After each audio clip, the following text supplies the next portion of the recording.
পরে খাওয়াতে খাওয়াইতে আমি ফকির হয়ে গেলাম রে হালার পুত। তোর জন্য এখন আমার ভিক্ষা করণ লাগবো। ব্যাংক লুটের অপরাধে তোকে গ্রেফতার করলাম, চল থানায়। আমাকে কিচ্ছু করতে পারবি না, আমার ভাই আমাকে বাঁচাবে।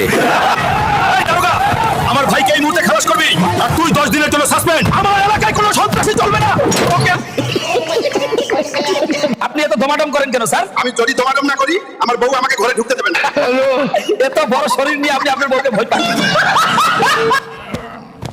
কিরে হালকা, বাগে কি নিয়ে যাচ্ছিস? একটা দুইটা চান্দাবাজ ধরো, সকাল বিকাল নাস্তা করো। স্যার, আমি ক্লাস 5 এ ভর্তি হতে চাই। তুমি হাল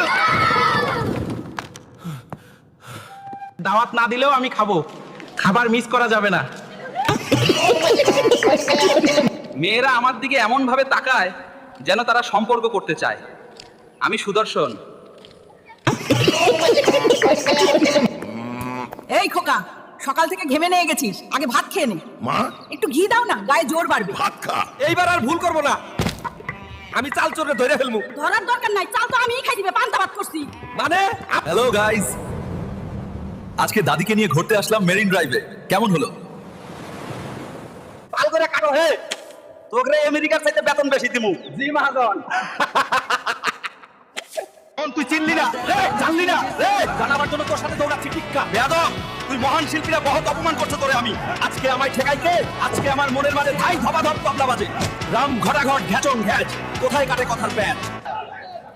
হালকা ভাই, এই মাছটা নেন, আপনার জন্য পারফেক্ট, বাজারের সেরা মাছ। কি রে হালকা, তুই এইগুলো বাদ দিয়ে কাজ কর, খেতে যা, ধানগুলো আনতে হইব। কিরে হালকা মিষ্টির প্যাকেট নিয়ে কই যাস? শ্বশুর বাড়ি যাই।